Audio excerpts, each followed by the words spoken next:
Santa. Ho, ho, ho! It's me, buddy! It's me! Hey, buddy, how you doing? It's me! Who the heck are you? What are you talking about? I'm Santa Claus. No, you're not.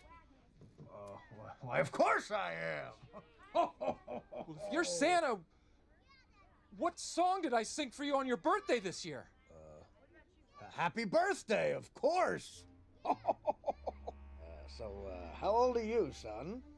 4. You're a big boy. What's your name? Paul. And what can I Paul, get you for Christmas? Don't tell him what you want. He's a liar. Let the kid talk. You disgust me. How can you live with yourself? Just cool it, Zippy. You sit on a throne of lies. Look, I'm not kidding. You're a fake. I'm a fake? Yes. How'd you like to be dead? Huh? No, he's kidding. You stink. I think you're gonna have a good Christmas, all You right? smell like beef and cheese. You don't smell like Santa. Okay, good. Oh! He's a monster! He's a fake! He's a fake! I swear! He's a fake!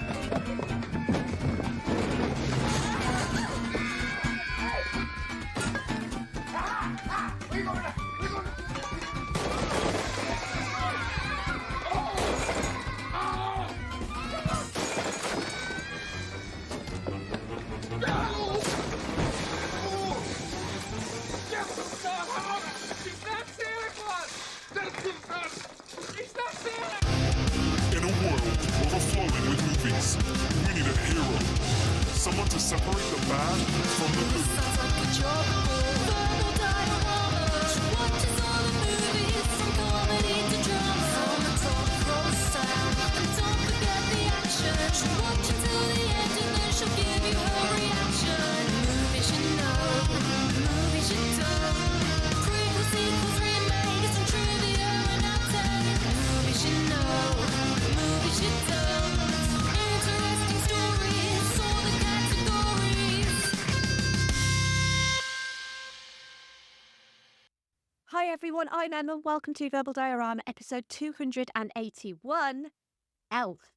This is the podcast that's all about the history and legacy of movies you know and movies you don't that definitely does not sit on a throne of lies.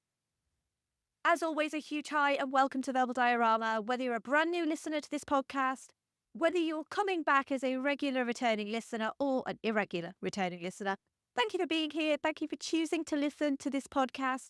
As always, I'm so happy to have you here, just generally, but also for the history and legacy of Elf. And to everyone who does listen to this podcast and has continued to listen to and support this podcast over the last almost 6 years now, it's been an incredible ride. Just like Santa's sleigh across New York, this podcast really relies on general spirit, not just Christmas spirit, but general spirit. And it genuinely means so much to me to get that general sense of spirit from everyone who does listen to this podcast. This is the last episode of 2024. And so, of course, I have to go out with a bang and give something to all of the listeners who are on Santa's nice list, because this is the episode that only goes out to people who are on Santa's nice list. The last episode was on How the Grinch Stole Christmas. And you only got that one if you're on Santa's naughty list, just like Walter Hobbs. But I know the vast majority of listeners of this podcast are on his nice list. And Elf is one of those movies that, despite coming out 21 years ago, feels fresh and it feels like an instant Christmas classic.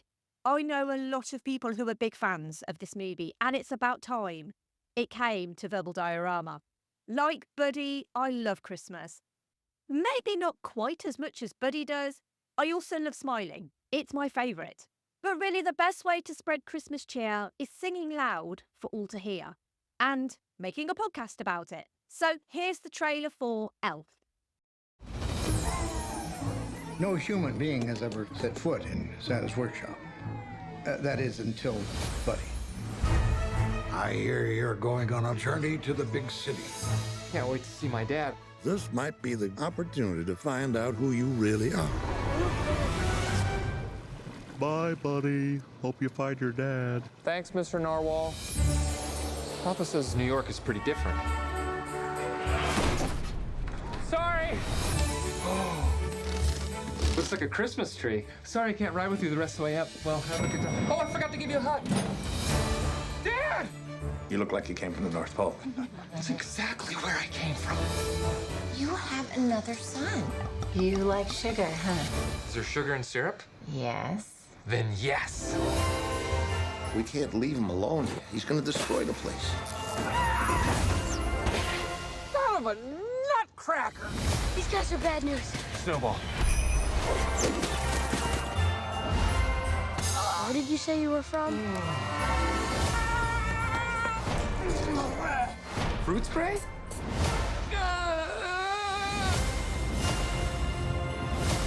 Wow. Tomorrow morning, 10 a.m., Santa's coming to town. Oh my God! Santa here? I know him. I know him.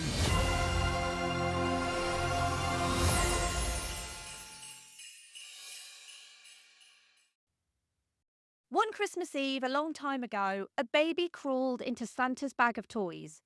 Raised as an elf, Buddy grows into an adult 3 times larger than the biggest elf and realizes that he will never truly fit in at the North Pole. Buddy goes looking for his true place in the world, in New York City, and he finds his workaholic father, who's on Santa's naughty list. He also finds a caring stepmother and a 10-year-old brother who doesn't believe in Santa Claus or elves. Buddy has to discover his destiny to save Christmas for New York and the entire world by spreading Christmas cheer and singing loud for all to hear. Let's run through the cast. We have Will Ferrell as Buddy Hobbs, James Caan as Walter Hobbs, Zooey Deschanel as Jovi, Mary Steenburgen as Emily Hobbs, Daniel Tay as Michael Hobbs, Ed Asner as Santa Claus, Bob Newhart as Papa Elf, and Peter Dinklage as Miles Finch. Elf was written by David Berenbaum and directed by Jon Favreau. Before we learn all about the history and legacy of a modern Christmas classic, let's recite the Code of the Elves, shall we? Number 1, treat every day like Christmas. Number 2, there's room for everyone on the nice list. Number 3, the best way to spread Christmas cheer is singing loud for all to hear. Just like the previous episode on How the Grinch Stole Christmas, the roots of Elf lie within a beloved 60s American animated classic. And like the 1966 animated How the Grinch Stole Christmas, it still airs several times during the holiday season. But unlike the Dr. Seuss classic, this is less of an adaptation, more of an inspiration. And an inspiration that could have left the movie in a little bit of legal hot water, but I will come back to that. But the story of Elf starts as most stories do, with loss. Writer David Berenbaum lost his father when he was young, and most of us are fortunate to not lose a parent at a young age. But what you must go through when that does happen is understandable that you might grow up to write a heartwarming story about a young man's quest to find his father. Berenbaum grew up watching the Rankin Bass animated entertainment holiday specials, which featured Christmas favourites like Santa Claus is Coming to Town, Rudolph the Red-Nosed Reindeer, and Frosty the Snowman. Although Berenbaum's Elf script was clearly influenced by these films, he actually envisaged Buddy's tale to centre on the reunion with his father and bonding, and a story about Buddy finding his family, as well as appreciating the family he had at the North Pole. Berenbaum originally wrote his script in the mid-90s after he'd moved to Los Angeles from the East Coast, with inspiration coming from the Tom Hanks movie Big, as to a childlike human. But he kept coming back to Rankin Bass's Rudolph the Red-Nosed Reindeer, and how funny it would be to have a human in that world. He wrote the script on spec and sent it out for studio interest, which was when the Motion Picture Corporation of America optioned it, with Chris Farley in mind to play Buddy. Berenbaum let the option expire after not being completely happy with the direction that the Motion Picture Corporation of America wanted to take the movie in, and thinking that it would be a totally different movie. After Chris Farley's death in 1997, the script landed in the lap of New Line Cinema, who were at that point predominantly known as the house that Freddie built. Berenbaum's manager thought Will Ferrell would be ideal for the lead role at that point, and after he committed, things started to pick up speed. But Ferrell wasn't the big star that he is today. He was fresh off Saturday Night Live and had only had supporting roles in movies like Austin Powers and Zoolander. It was only after Jim Carrey, coincidentally, from How the Grinch Stole Christmas, turned down the role of Buddy, and after the success of Old School, that producers felt justified in giving Ferrell the chance. Ferrell and his writing partner Adam McKay would also undertake uncredited rewrites of the script alongside Scott Armstrong and Chris Henchy. All in all, the script and production would take a 7-year journey from the North Pole to New York and everywhere in between. Terry Zwigoff was offered to direct the movie, but he declined in favour of Bad Santa, which was actually going to be the naughtiest episode instead of How the Grinch Stole Christmas, but Bad Santa wasn't on streaming anymore, and How the Grinch Stole Christmas was, and that is how, last episode, you got How the Grinch Stole Christmas. But Jon Favreau had directed, made, and written and starred in Swingers, and was interested in working with Will Ferrell, but after receiving the Elves script, wasn't too keen on it. He was asked to take another look with an idea to rewrite and direct, and just like Berenbaum, he had this idea of Rankin Bass and making the character of Buddy even more innocent. Favreau, who like most of us is a huge fan of Christmas, joined as a director and worked with Berenbaum on a few rewrites, including one that added the well-known Christmas cheer scene at the end. In a 2020 interview with Rolling Stone, Favreau himself claimed that he wasn't interested initially in the script, describing it as much darker, but became interested in making it more family-friendly and innocent. PG instead of PG-13. Favreau knew what he wanted for the look, going back to the Rankin Bass specials and paying homage to their cartoonish look. If Will Ferrell was going to be the star, he wanted actors who could play straight opposite him, as well as keep it light-hearted and more grounded than Will Ferrell's Buddy. This was how the director chose to cast a lot of Elves supporting characters. He believed that having established actors like James Caan in the movie improved Ferrell's comedic and acting performances.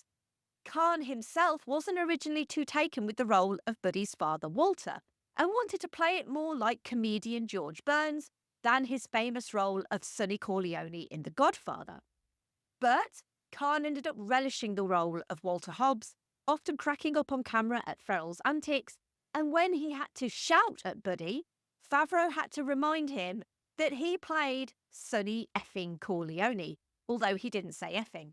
He also took inspiration from his then 1-year-old son Max, remembering how his son would react to things to make Buddy even more childlike and innocent, but a lot of Buddy's innocence actually came from Ferrell improvising on set. Zooey Deschanel wasn't the first choice for Jovie. At the time, she was probably most well known for playing the older sister in Cameron Crowe's semi-autobiographical Almost Famous in 2000. Favreau initially wanted someone else for the role, and when they dropped out at the last minute, Favreau came back to Deschanel, and they reworked the role of Jovie to be more than just your average cliched love interest, and for them to understand how someone like Jovie could be attracted to someone like Buddy, despite their initial meeting being a bit weird, and shall we say a little bit of a red flag, under normal circumstances. In Berenbaum's original 1993 draft of Elf, the character of Jovie is introduced in the department store as being an out-of-work cabaret singer. However, the film went through many rewrites before Favreau, as well as Ferrell and Adam McKay, came aboard. Also in that original draft, Jovie never really sings, but Favreau realised that Zooey Deschanel could hold a tune, and decided to use it to the movie's advantage to make their shower scene more of a meet cute than a creep cute. Also dropping out at the last minute was Wanda Sykes, due to play the manager of Gimbals, and Faison Love also stepped in at the last minute, so last minute that the manager's name tag had already been made, and that's why the manager is named Wanda. In the original draft of Elf, the film doesn't end with the citizens of New York coming together to help Santa, by singing or otherwise. There's still an elaborate climax in Central Park, although it's a little less amusing than the fictional Central Park Rangers chasing Santa on horseback. Instead, that script has NYPD cruisers complete with guns, trying to take down Santa's sleigh and its reindeer, with a dozen cop cars surrounding Central Park. The cops were supposed to be chasing Buddy down Fifth Avenue, shooting at him as he shot back at them. Buddy also jumps off the Empire State Building and onto a helicopter. All in all, sounding a little bit more like a Die Hard sequel than the movie Elf that we know and love. In this script, all of Buddy's new family and friends, including his father Walter, his half-brother Michael, and Jovi, all end up on Santa's sleigh. Obviously, the movie that we get only has Buddy in Santa's sleigh. And Jovi gets up in front of a crowd on Central Park and starts singing Santa Claus is Coming to Town. And eventually others join in, and the power of these strangers singing gives enough Christmas spirit to make Santa's sleigh fly. Even Walter joins in. According to Jon Favreau, these were all the bits that he requested to be added to the script after Zooey Deschanel came aboard. The Central Park Rangers replaced the NYPD officers, and the Simon and Garfunkel concert really was a thing, except it happened in 1981 and not in 1985. And the real-life incident was that a man ran on stage and was escorted off stage by park security. The park rangers did also issue multiple summonses for minor drug offences, illegal sales of buttons, and other concert memorabilia that day. And maybe that behaviour then led to Santa putting them all on the naughty list. Because illegal sale of buttons, just let the button sales commence. It is Christmas. Who cares about illegal sales of buttons? Park rangers, let's be honest. And the Central Park Rangers looking like the ring wraiths from Lord of the Rings was totally intentional. Jon Favreau has admitted as much in the commentary on the DVD. The costumes were designed to reference Lord of the Rings, and the Rangers were always shot in silhouette to hide their real appearance. And the Rankin Bass Association would lead to Elf becoming something wholly different to other 2000s Christmas films. Whereas many other big-budget festive movies of the 2000s embraced the then cutting-edge computer-generated effects, Elf relied heavily on stop motion created by the Chiodo brothers to make the movie look as timeless today as it did in 2003. The production design of the North Pole by Rusty Smith was heavily influenced by the look of Rudolph the Red-Nosed Reindeer, as was the costuming by Laura Jean Shannon and the colour palettes as well. So much so that Elf very almost ran into legal trouble due to the similarities, with New Line Cinema's legal team visiting the set to check for infringements. And because everyone knew the inspiration was clearly Rankin Bass, no one denied it, and it was left to the legal department to see what they could do about it, even leading to potentially making Buddy's suit blue instead of green. Unfortunately, they'd already shot the movie at this point, so if they had to make the suit blue, they would have had to do it in post-production.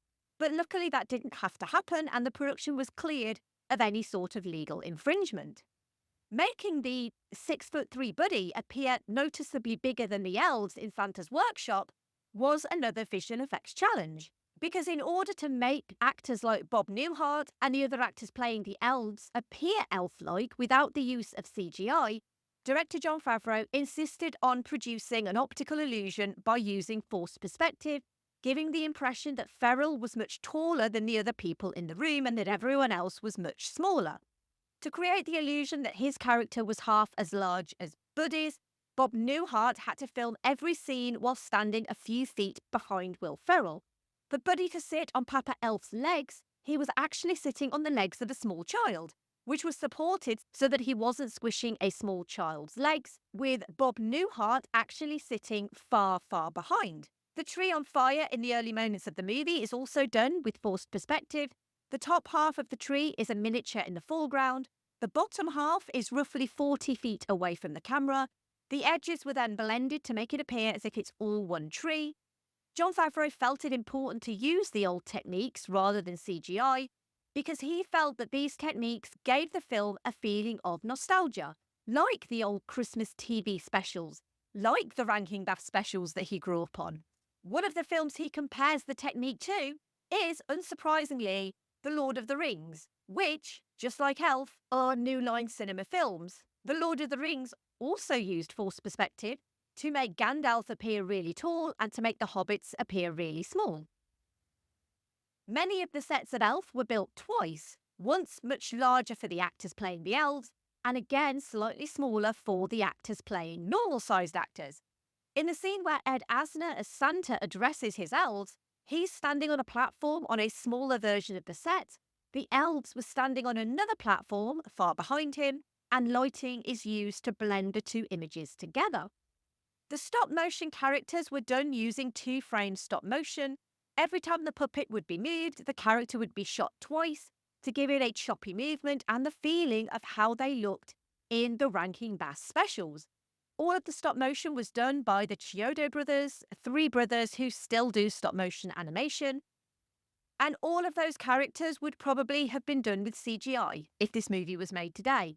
The Chiodo brothers, Charles, Stephen and Edward Chiodo, have spent over 30 years working with live-action puppetry, including for Killer Clowns from Outer Space and Team America World Police. That's episode 158 of this podcast. Jon Favreau selected them because they were the last effects house in LA who still specialised in 2-frame stop-motion animation. For the Chiodos, the challenge of working on Elf was emulating the classic, kitschy animation styles of the old Rankin Bass productions of the 60s and 70s, all the while being careful to create new images, but also pay homage without compromising the memories of the source material. The Chiodos were originally just contracted to do Leon the Snowman and the Arctic Animals portion in the North Pole sequence, which was meant to be a 10 to 12-week process. Then after the movie had a test screening, it tested so well, they decided to do an animated opening, which was an accelerated schedule that they did in about 8 weeks. Instead of making the stop motion look pristine, they emulated Rankin Bass right down to the fabrication points, using traditional techniques and embellishing it with new techniques. The narwhal coming up out of the water was done with salt on glass, cellophane ripples and real water, and of course Mr. Narwhal was voiced by Jon Favreau, as was Baby Walrus and the Arctic Puffin. The polar bear cub was voiced by the legendary Ray Harryhausen, obviously a legend in stop motion, so it's wonderful that he got a little moment in there. And Leon the Snowman was musician Leon Redbone. Favreau had to fight the studio to use stop motion because, as I've mentioned in recent episodes, Jon Favreau prefers practical effects. He did on Iron Man too. Maybe not so much in his recent career, but absolutely in the 2000s, he was a huge advocate for practical effects work. Elf does use CGI, and when it does, it was down to rhythm and hues. They made Santa's sleigh a reindeer for when it's flying through the sky. They even made the snowballs for the Central Park snowball fight, which is still really impressive because they genuinely do look like real snowballs. Now, it's common knowledge that elves stick to the 4 main food groups: candy, candy canes, candy corns, and syrup. And that meant Will Ferrell chowing down on sugar-coated pasta. And lots of it, so much so that Ferrell vomited the first time he ate it. Principal photography began on the 9th of December 2002 and wrapped on the 7th of March 2003. Favreau included a lot of New York-based locations in the script, like the Empire State Building, but he wasn't sure he'd be able to film the New York-based locations at the time. However, his location manager was able to secure all of the New York locations he wanted. All of the exteriors were shot in New York City, which was something that Jon Favreau took great pride in. It is actually forbidden for pedestrians to walk through the Lincoln Tunnel. So when Will Ferrell actually did it, it caused minor traffic disruption because his appearance as a grown man as an elf distracted drivers enough to cause a few accidents. The vast majority of filming in New York was alongside everyday people, including the man with the beard in a red tracksuit who looks suspiciously like Santa Claus. That is not an actor. That is a genuine human New York resident / citizen / tourist who happened to be there on that day. To shoot the Christmas tree in the Rockefeller Center, production had to wait until after midnight and only then got 4 hours to get the scene because a professional skater was performing the next day. And setting the department store with gimbals wasn't, as many suggest, because Macy's wouldn't allow it. It was actually the opposite. Macy's were more than happy to let the production shoot in their store, as well as their Santaland, and incorporate the story into the famous Macy's Christmas Parade. However, Macy's objected to their store Santa being revealed to be fake, because they didn't want anyone believing their Santa isn't the genuine article. This stipulation led to the movie filming in a mental hospital in Vancouver, as well as making the department store Gimbals, which was owned by a third party who were willing to license it out, and for the production to create their own version of Gimbals, which led to more creative freedom, as well as a tie-in to the classic Miracle on 34th Street. Gimbals, the actual original department store, was originally located on Herald Square. That closed in 1986. The exterior of Gimbals in the movie was the textile building on Fifth Avenue in New York, which was decorated with CGI.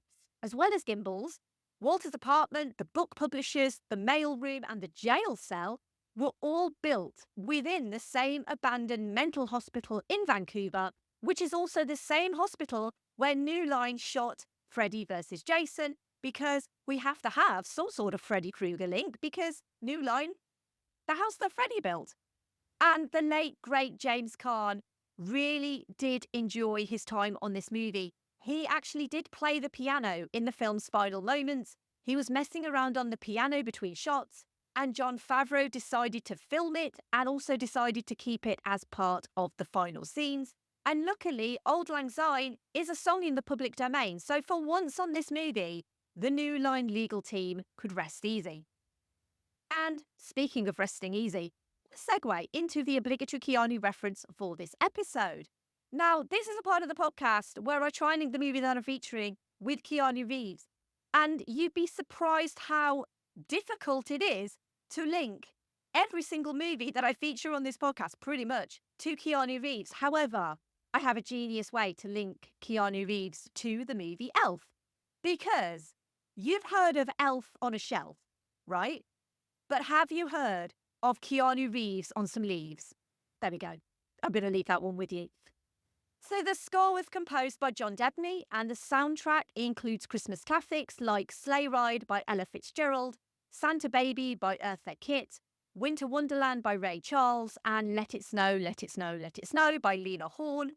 The song Baby It's Cold Outside by Zooey Deschanel and Leon Redbone was also released as a single, but maybe don't listen too much to the lyrics of Baby It's Cold Outside because, again, it's a bit of a creepy song.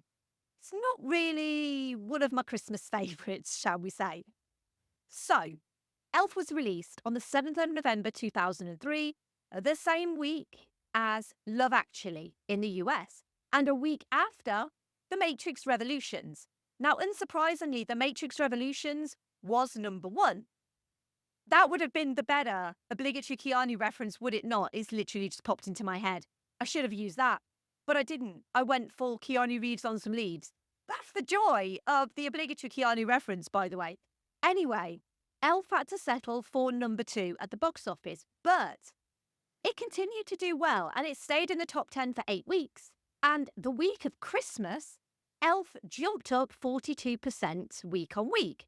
On its 3rd week of release, The Cat in the Hat, the Dr. Seuss sibling to the last episode's How the Grinch Stole Christmas, came out and beat Elf to number 1 that week.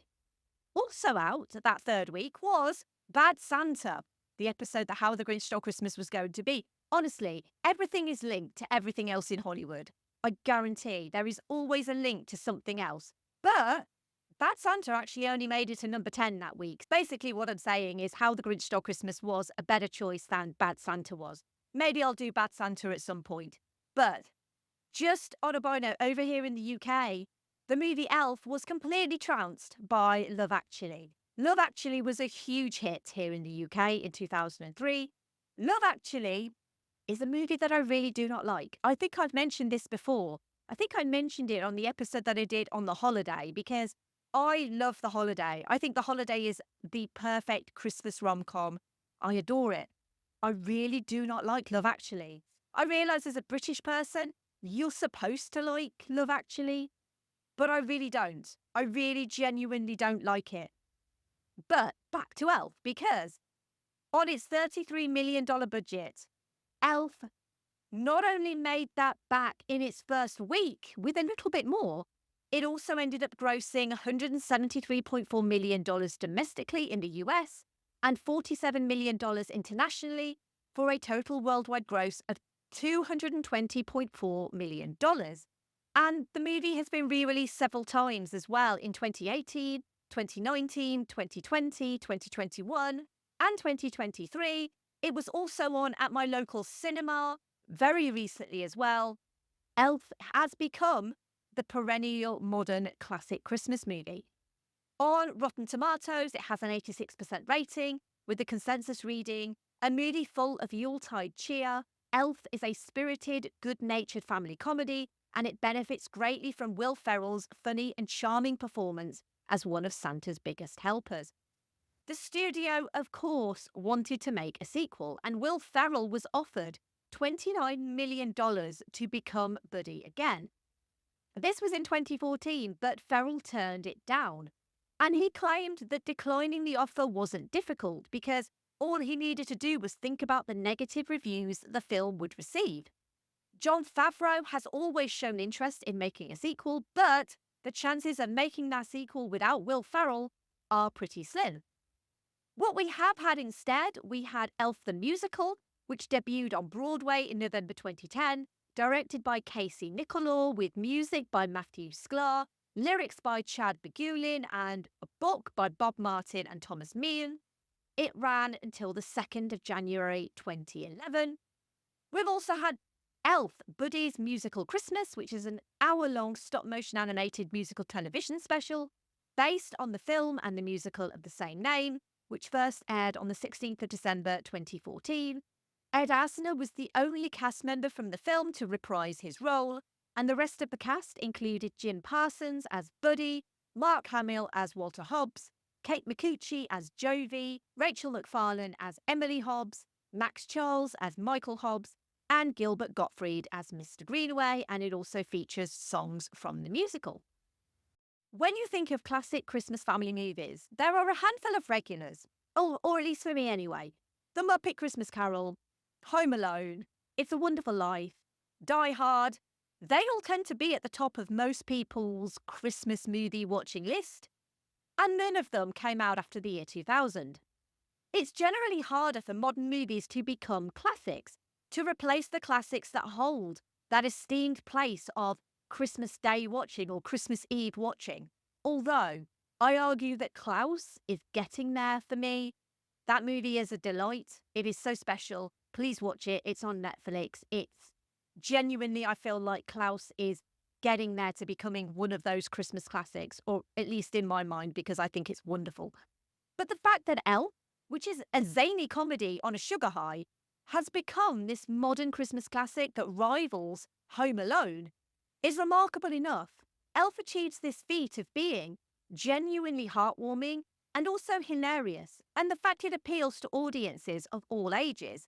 You can watch it with anyone. Its heart is definitely in the right place, and it delivers the right message that post 9/11 America needed, a message of togetherness and family that all Christmas movies ultimately come down to, but also promoting kindness, valuing others, and that it's never too late to come off the naughty list, to change your ideals and be a better person. And honestly, I think today there are many people in this world who could benefit with that message. There are a lot of people in this world that need to come off the naughty list. What I love about this movie more than anything, I think, is sometimes people just don't fit in. Sometimes they don't adhere to societal norms. Sometimes doing something differently is okay. Buddy may make mistakes, but they're coming from an honest, genuine place. No, it's not okay to call a little person an elf. And no, it's not okay to continue to repeat that. But there's a huge difference between intentionally causing offence and what Buddy does. To Buddy, every small person is an elf because that's what he grew up with.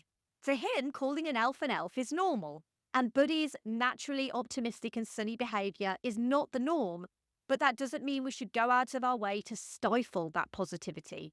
Smiling is his favourite. He does things he loves to do. He compliments everyone freely and genuinely. And most importantly, he believes. He believes in Santa. Why wouldn't he? He knows him. He believes in finding his family so much he leaves the North Pole for the first time ever. He believes in Jovi's singing and encourages her to sing in front of others. even though his method of finding out her singing is a little weird and creepy, but again, not creepy to Buddy. He also believes in the goodness of his absent father, so much so that when his dad shouts and belittles him, Buddy still ultimately believes. Buddy is who we should all strive to be. And that's why this movie endures, because we see so much goodness and kindness in Buddy and Will Ferrell's totally heartfelt and genuine performance. Sometimes it's really easy to be an adult, in the sense that it's easy to be pessimistic and it's easy to not believe in the goodness and kindness of others. But if we look at it from the perspective of how a child might view the world, a child views the world like Buddy views the world. A child views the world with joy and love and belief and happiness. And really, at Christmas time, that is how we should all view the world. Through the eyes of a child, through the eyes of Buddy the elf. That's certainly how I like to view the world at Christmas. I don't want to view the world like Walter Hobbs views the world. Elf came out of nowhere to earn a place among the Christmas movie greats. But it also highlights just how difficult any attempt to repeat the success of Elf would be. Christmas sequels never tend to emulate the original in quality, and for that reason alone, I am so glad that Will Ferrell has never wanted to do a sequel, because I don't think a sequel to Elf would ever work. So, don't be a cotton-headed mini-muggins. Be more like Buddy. Find joy in everything, not just at Christmas, but every day. Sing loud for all to hear. And ultimately, just believe. Thank you for listening. As always, I'd love to hear your thoughts on Elf. Thank you for your continued support of this podcast. Merry Christmas and happy holidays to you all. If you've enjoyed this podcast, you want to help it grow, you can get involved. You could leave a rating or review wherever you found this podcast. You can find me on social media. I am at Verbal Diorama on Twitter, Facebook, Instagram, Threads, Blue Sky, and Letterboxd. You can share posts, you can like posts, you can follow me. It all helps to try and improve the scope of this podcast. You can also tell your friends and family who love the movie Elf to listen to this podcast episode too. So, as I mentioned, this is the last episode of 2024. It's been an incredible year for this podcast. I can tell you, 2025 is going to be even bigger for Verbal Diorama. I will announce why and how in due course, but let me tell you, I have some big plans for this podcast in 2025. Shoot for the stars. And like Buddy the Elf, believe. Believe in the magic. Believe in your own abilities, I guess. And 2025 is hopefully going to be the year that Verbal Diorama maybe becomes a little bit bigger. Fingers crossed, I hope. I've got a lot of big plans for the podcast. A lot of other people have also got big plans for the podcast as well. And hopefully I can reveal all very soon. But I am going to reveal that the first episode of 2025 and also the first episode of animation season, which is returning for its 5th year now. The first episode will be Turning Red. And it wasn't a particularly difficult choice for me to choose Turning Red for the first episode of the podcast, because it speaks to 13-year-old me. I was a very, very awkward teenage girl. I was very nerdy, very into boy bands, and very, very much like Mei Lin Lee. Except, well, for the huge red panda that she turns into. But it is a movie that I completely adore. I fell in love with it the first time I saw it. So, I am going to start 2025 by going into the history and legacy of Turning Red. Please join me for that. I look forward to what 2025 is going to bring. And I look forward to having you on the journey too. Now, this podcast is free. It always has been free. It always will be free. However, it is not free to make a podcast. I am incredibly fortunate that I have some wonderful people who support this podcast financially. And you are under an obligation to do the same. But if you enjoy this podcast, if you get value out of this podcast, and if you do want this podcast to continue to be the podcast that it is and continue to thrive, and if you have the means to do so, you can choose to support this podcast financially in one of two ways. You could go to verbalddiorama.com/tips and give a one-off tip, or you can go to verbaldiorama.com/Patreon and you can become an ongoing patron subscriber. And as always, thank you to the amazing patrons of Verbal Diorama, to Sade, Claudia, Simon, Laurel, Derek, Kat, Andy, Mike, Luke, Michael, Scott, Brendan, Lisa, Sam, Jack, Dave, Stuart, Nicholas, So, Kev, Pete, Heather, Danny, Ali, Stu, Brett, Philip M, Michelle, Zenos, Sean, Rhino, Philip K, Adam, Elaine, and Kyle. Thank you hugely to all of those incredible people for their support over the last 2 years. Honestly, it is indescribable sometimes how incredible it is that people not only listen to what I do, but also want to support what I do. Huge thanks to them. They help keep this podcast running. They help pay for subscriptions and equipment and bills and you name it, they help pay for it. So I am beyond grateful to them for their support. If you just want to get in touch with me and say hi or give me some feedback, you can email me verbaldiorama@gmail.com, or you could go to verbaldiorama.com and fill out the little contact form. You can also find bits that I do at filmstories.co.uk. And finally, Wow. What's this? This is the North Pole. No, it's not. Yes, it is. No, it's not. Yes, it is. No, it isn't. Yes, it is. No, it isn't. Yes, it is. No, it's not. Where's the snow? Why are you smiling like that? I just like to smile. Smiling's my favorite. Make work your favorite. That's your favorite, okay? Okay. Work is your new favorite. Fine. It's time for the announcement. Okay, people, tomorrow morning, 10 a.m., Santa's coming to town. Santa! Oh, my God! Santa here? I know him. I know him. He'll be here to take pictures with all the children. Yeah. Just keep your receipts. 10 a.m. tomorrow. 10 a.m. tomorrow. Santa's coming to town. Yes. Can you sign this for me? Oh, hi. Santa's coming.